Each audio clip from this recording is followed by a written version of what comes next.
from Hawaii. Thank you for tuning in to another episode of Keep Going Podcast. Today, I want to introduce the co-founders of Thynk Global, Jeanine and Maghan, and our co-host, Reggie Reed. Guys, everybody, thank you for coming through today. So, Maghan, Jeanine, tell us a little bit about yourselves. Sure. So we are the co-founders of Thynk Global, which is a co-working and event space here in beautiful Miami, Florida. The background that you see is in our space. And our mission is to help Black and Brown and minority communities build sustainable businesses by connecting them to resources that help them thrive. Maghan and I have known each other for some years now. And, we started in St. Pete, Florida, where both of you are from. We really just wanted to create impact on a larger scale, which is why we moved out to Miami. So here we are today. All right. Thank you for coming through, and I appreciate it. Everything sounds awesome. Reggie? Maghan and Jeanine, Thynk Global. What is Thynk Global? Tell me about it. Want to go or me? You. Okay. So Thynk Global, we are a workspace that caters to minority founders. So predominantly women of color. We help connect them to resources and opportunity to help them build sustainable businesses. That's pretty powerful. Obviously, it's something that's much needed. So, where did that drive and that passion come from to make you want to, provide, a space and a platform for minorities and women of color? It's really stemmed from us.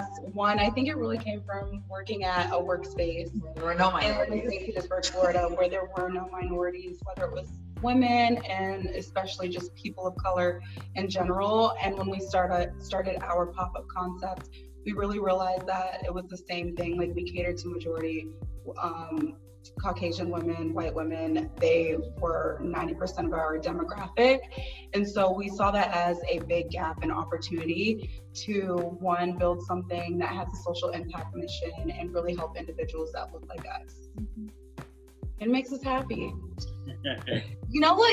Every time, if you go to, perfect example, I'll bring this one home. Beach Drive, which I cannot stand Beach Drive. Wait, but I like that Drive for Cassis. I got good drinks. When you see a Black person, you get excited. I get very excited. Oh my God, it's so fun. Well, the first time I was in St. Pete, you remember the first time I went back to St. Pete and I texted you and I was like, girl, I saw a Black person.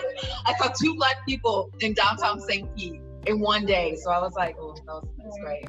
But that's what we look for, be not just the tokens, but creating a community where people of color, successful people of color, it's another day in the park. Yeah. No, you're right. It's funny you say that because I'm starting to feel that vibe here in Hawaii. Everywhere I go, I just see either Hawaiians or Filipinos. And then when I see that one Black person, it's like, yeah. Hi, sis. Or hey, bro. That's beautiful. That's so beautiful. So, obviously, we've all been experiencing 2020. I've been saying since if for my fans that are Marvel fans and things like that, once Thanos snapped his fingers, everything went to hell. So that's so true. When he said and everybody started disappearing, it was from from Avengers. It's not sci-fi. It's comedy movie. It's not comedy. It's comic. It's Marvel. Marvel, Thanos, Avengers, but it's a reference. I was gonna say Justice. That's not my. It's a metaphor to say 2020 has been rough, and obviously dealing with COVID and everything. So I know a handful of businesses have gone under and also are suffering due to COVID. And I know that you guys were a startup around this time, and also you guys just pretty much started up. So how did 2020 affect you, impact you guys? 2020, we literally just said this today. It was honestly the year that we learned so much. We don't share a lot of the troubles that we go through publicly, but we learned a lot, and it definitely tested us as entrepreneurs. And so we got over it, and we're getting over it. So the fact is, where our space is still open, we had a lot of opportunity come out of this. Yesterday, we just got an amazing phone call that we can't announce yet, but it's the point 2020 taught us, just keep going and always remember your why. Lit. Wow. Like for us, it was, but we also got a lot. So again, Maghan and I, it's like this was a lesson. Like she said, you really never know who's watching. This year alone, we were featured in like 12 different publications. We were featured on the cover of 2 magazines. Like we were given like so many grants, but it was literally from us getting dressed every day like we are right now. And even though everything was shut down, like we still kept going and we still showed up. So it was just, it was great because we got so much from it, but it definitely didn't come without its challenges, because this shit was, woo! It was a rough one. It was a rough one. Yeah. But that's what it takes. That's what it takes. You just gotta Absolutely. keep And going. wouldn't trade it for anything, because we definitely, I know for sure we are better businesswomen because of it, and we are going to be leveling up so that like you just you know. Out of my mind. So I was watching some of your Thynk Global videos. And Which one? Yes. and Our YouTube channel, did you subscribe? Don't walk and not subscribe. Did you like? Did you comment? Did you share, sir? I thought we were shared. I wanted to share my thoughts with you first before I, because we hadn't met prior, so I wanted to make sure I could talk to you guys about it before, and then after that, I'm sharing everything because I like it all. The content, I mean, I watched a video from you guys on investing. I watched a video on you guys, just telling people just to keep going. And then just now you mentioned something very important, which was remembering your why. And I think a lot of people try to figure out the what's and the hows, and then they don't even have a why. So they're not building any passion behind it. They're just doing it to do it. Right. That's really important. So thanks for mentioning that, because I think a lot of times I like to mention it, but I love it when other people say it. So it's like I didn't say it. Dwayne. Right. No, your why is so important because the journey is not easy at all. So it's just, you always have to remember, like, why are you waking up every day to make this thing happen, even when no one shows up, even when your bank account is low, When the city shuts you down, like. So it's like you have to continuously remember that. And plus, once you remember your why and you tell your story to other individuals, like when you just say it, it empowers them. Like you like the story because it's genuine. It's truly coming from our hearts. And our members realize that here. And so that's why they've been so loyal to us. That's what it's about. Please preach it, preach it, preach it, preach it. Especially for the ladies, man. I'm telling you. Yeah. So in terms of like mentorship, I'm really big on mentorship. I mean, like I follow so many people, famous people, people that have had an opportunity to meet, in our community, and just look for guidance, from them, and just kind of, because they kind of walk the walk and talk the talk. So I learned a lot from them. So who are some influential people in you guys' life? My father. Even though no, I love him so much. No, honestly, I wouldn't even be the woman I am today if it wasn't for him. So shout out to Dad. Shout out Gerald. Who else? I mean, Oprah, Mark Cuban, Barbara Corcoran, Lloyd Grenier, Sarah Blakely. So when did Troy Carter, just all individuals that, have literally started from the ground up and bust their ass to make it happen. Well, Jennifer Hyman. Yeah, we listen to How I Built This a lot, but one of the things that Maghan and I have been having trouble with, and again, this is why we push so hard, this is part of our why, there has yet to be a Black woman who is at the level that we want to be at that has mentored us. And so that's intentionally what we've been looking for. And for us, that's why it's so important that we get to the $1 billion valuation that we're going to get, is because we need that. Like Maghan and I talk about it all the time. There hasn't been a Black female shark on Shark Tank yet. And that's an issue. So it's like, how do we get to these high positions so that we can then be that representative force for younger Black women to be able to say, hey, I aspire to be like that. So if y'all know anybody in your network of badass, granted, we know a million badass Black females, but it's like to get to that level. I was trying to. I know we know a lot, but I mean we haven't found that like dope investor female who's just killing the business game. You know, there's Kathy Hughes, there's Janice Howard, but I mean we don't have access to them as of yet. Lisa Price from Carol's Daughter, but it's just there are some barriers. But we won't fix it. You broke it. Break it yourself, and then you'll be the mentor. Yeah, that's true.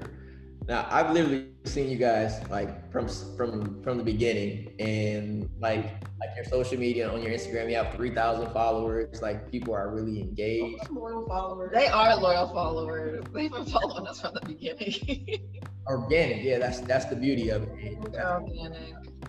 So in terms of just networking, like what are some things that you guys do to expand your network? At the beginning, connecting with any and everybody who would have coffee with us. When we came to Miami, well, I mean, definitely looked in the intentional connections, the people who we knew could benefit us and we could benefit them, but mostly the people who we needed to rub elbows with to get to where we needed to be. And so, I mean, it was like, if somebody was like, hey, I really think you should connect with this person, we did our research. If it seemed like it aligned, then we would invite them for coffee and have drinks. And that, when I think about that, Michael, yes, so we did. I met him at, where did I meet him? I was at the North Miami Mayor's dinner or Mayor's lunch. And some of the people that helped us the most, that have helped us and is still with us to this day in Miami, were people that we just like met at networking events and asked if they would have coffee with us. And a lot of times, like, you know what you want, but for us, we had to be strategic because there are some people who we just needed to know so that they know who we are. And then there are some people who we intentionally sought out because we did our research or somebody told us about them. So there are a number of ways to like build your network, but for us, it's always just been that relationship aspect and then continuing to follow up with people to foster that relationship and make sure that it's still Thank you there. cards. And emails that just like checking on you, keeping them updated throughout your journey. Those are all things that we constantly do. And I'm mistaken, you both have a background in like communication, correct? Or some form of, I think yours. Some form, yeah, to a certain extent. Mine is in linguistics, Megan's is in broadcast journalism. But I mean, communication was still a huge part of that. And you had to like, I think that's the largest part. Well, also our parent, like we had a lot of times, like Megan and I, both of our fathers are entrepreneurs, and we were both put in positions where our dads and our parents were just like, all right, go. Right. Like my parents didn't hold my hand to be like, okay, here's this person. It's like, I'm speaking, go figure it out of what you need to do. So that helped a lot too, of learning how to just connect with people. Right. My dad never, like, if we were to go somewhere, like, even I remember ordering food at a young age. He never ordered for me. I would have to order myself. Or like, if I'm checking out, like everything I had to do, pulling money out, he would can me the money and be like, here, count this. And so no, always had to. Yeah, now that I think about it, those work skills. Girl, no.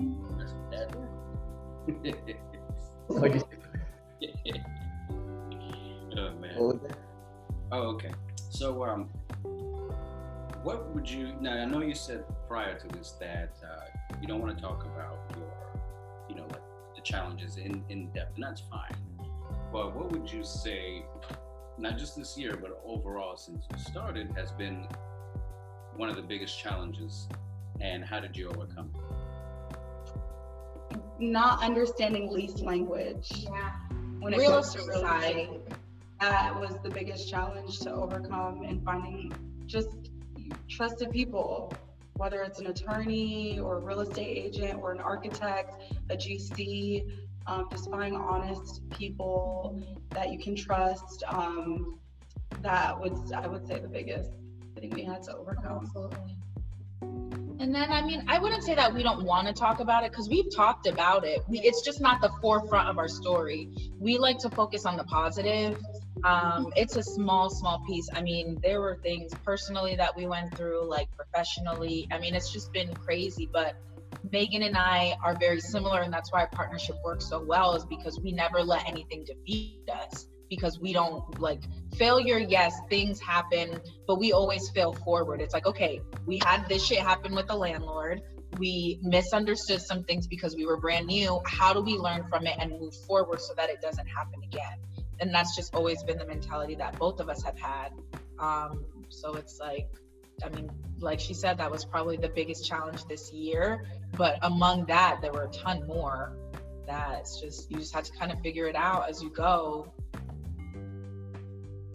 Yeah, no, and you know, like you said, it's not your storefront challenge. Right. You want to focus on the positive. Have to, and that's what makes people happy. You know, a lot of people don't believe that. They're like, yeah, you can't be positive. You can't just be positive. Yes, you can. You just have to start. You have to tell your mind you can't. Yeah, perception. Right. Like, we could have definitely taken 2020 and been negative Nancy's, but that's not in our personalities. So, no, I'd rather not wake up every day depressed and mad at the world. I'd rather wake up every day, know what outfit I'm gonna wear, and that my hair's gonna look great.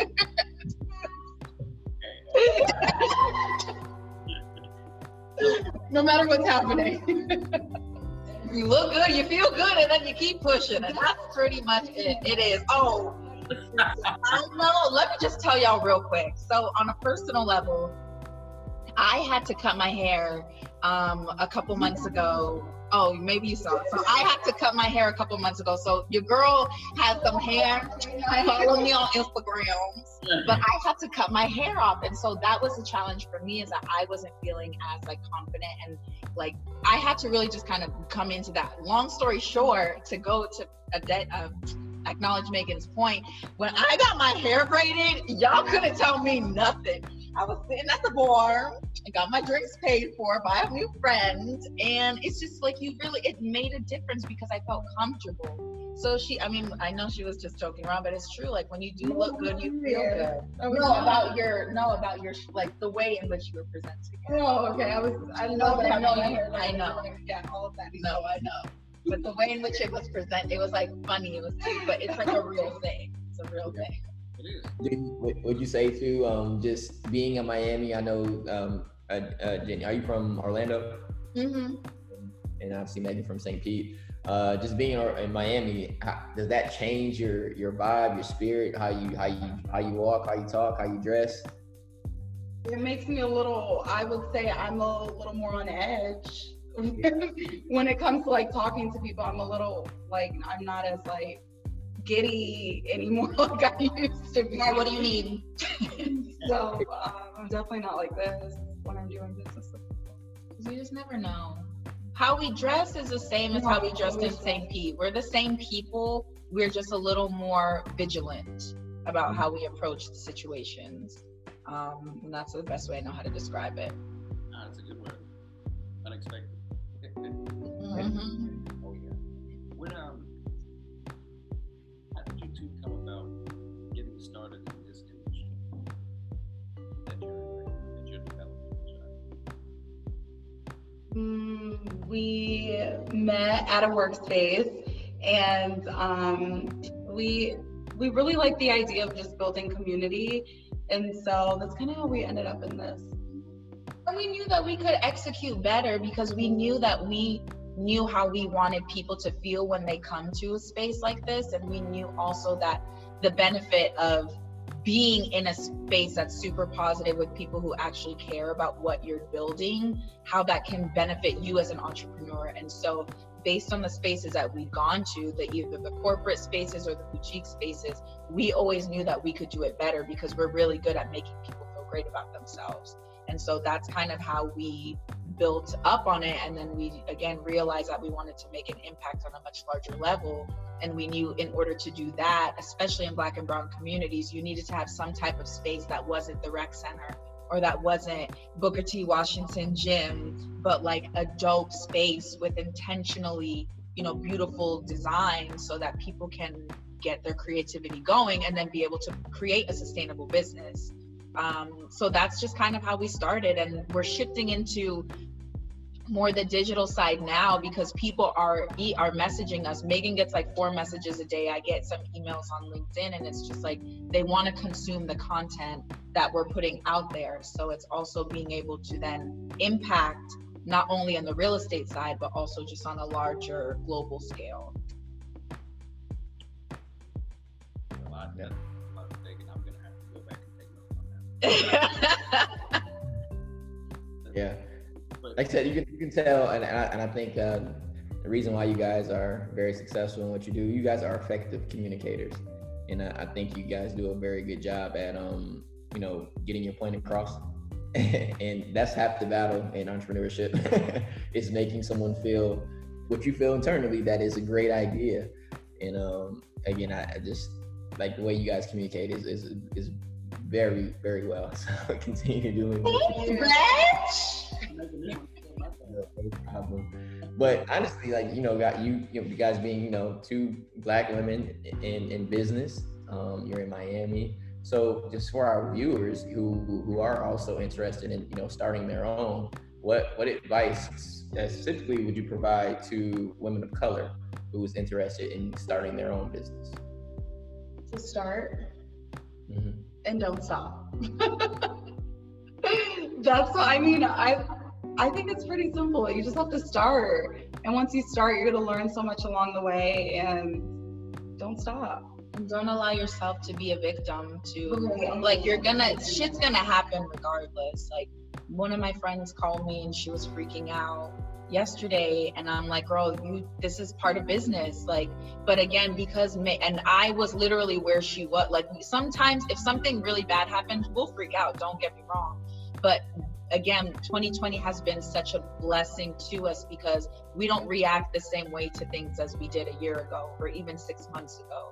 So I think that by keeping that mentality of not allowing yourself to be a victim, regardless of what happens, you are automatically at an advantage. I've never saw myself as a victim, right? Being a woman of color, person of color, ever. Like, I've always, even as a young kid, I've always saw it as like power.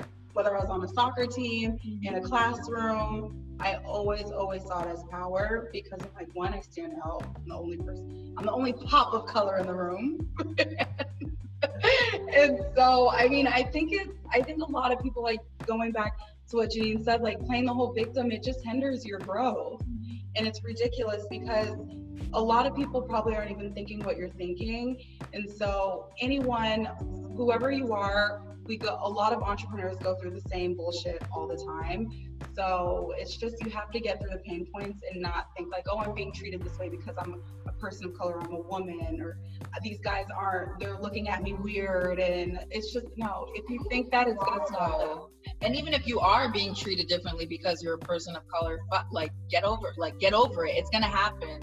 So figure out a way to, like, get over that hump. You just have to shift your thinking. You can just think like, okay, maybe that person treats everyone like this. And maybe they're just having a bad day and not take it personally and be like, oh, they have something wrong with them. It has nothing to do with me. And that's a good point. I would definitely say, and just based off experience, I mean, I grew up, in my teenage year before I moved to Florida in a predominantly all African American neighborhood. And that's all I knew. And when I moved to Florida, I saw a little bit more diversity, still not as much as I probably should have. But my best experience is when I went off to college, and I went to Southern Illinois. And Meg, you went to Mizzou.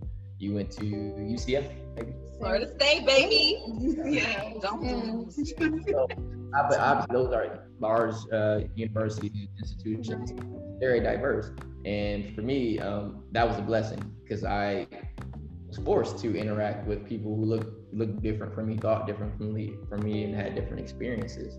So it also helped me and shaped me and mold me professionally during that time. So now that, to this day, working, in roofing and also in higher education, I'm comfortable working with anyone. You can think different from me, you can look different from me, but it is what it is. Like, this is business at the end of the day. Right, there's power in that. There's so much power in that. Diversity of thought is one of the most beneficial things you can have in business, because if everybody looks and talks the same way, y'all gonna mess up at some point or another. But when you have different people to hold you accountable, the conversation's just shifted. What do you say? Huh? How far away? You sound very far away. As I said, other people to hold you accountable. That's so true. Mm-hmm. Yeah. It is. Yeah. So, where can our listeners connect? They can connect with us on Instagram, Facebook, LinkedIn. We're very active on all of those platforms. And it's just at Thynk Global, Thynk with a Y, or they can visit our website, thinkglobal.com. Why is it thinking why? Why is it why in Thynk? Wow, that's profound. Whoa. That's a good question. What? Right? Awesome. But yeah, definitely to our viewers, please follow these young ladies. They are movers and shakers in what they're doing. And honestly, this is, especially that I've seen, this is kind of the first of its kind. And I'm so proud of you two for, taking that leap of faith and doing this and setting the standard. And you guys are doing a very good job. Is there anything else that we didn't ask that you would love to share with our viewers? Well, I have a question for each of you.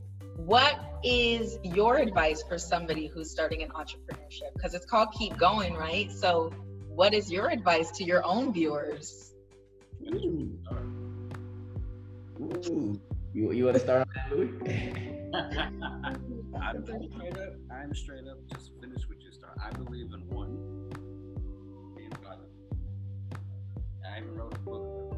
I can get to that, but you gotta stay positive. Like you girls said, too many people play the victim, but they play the victim. They're making themselves a victim. No one else is making them. Right. And so a lot of times our worst enemy is ourselves. And so we need to handle what's within instead of our external forces. And so you always have to just make sure you stay focused on what's in front of you and just finish what you start. Right. And I would say, and that's Louis is the brainchild behind We Keep Going podcast. And I think I was his second person he interviewed, maybe. And from right there, I was like, Louis, I gotta be your co-host. And because I'm just fell in love with the mission behind it. And for me, I'm working in higher education. I always tell my students, you don't know what you don't know.